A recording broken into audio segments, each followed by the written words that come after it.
अश्वमेध यज्ञ हा सार्वभौमत्व प्रदान असणाऱ्या राजाने करावयाचा अश्वमेध यज्ञ आहे. अश्वमेध यज्ञाचं यजमानपद खऱ्या अर्थानं जो राजा भूषवितो त्या राजावर निदान 64 दाम्पत्याने तरी जलाचा अभिषेक करून खऱ्या अर्थानं ते यज्ञ करून त्याच्या हाती बांधायचं असतं. कारण अश्वमेध यज्ञाचा नियम बोलतोय.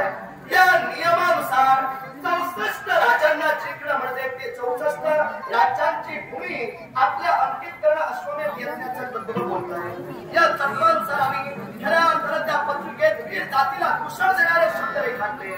मग पत्रिकेचा भावार्थ काय होता?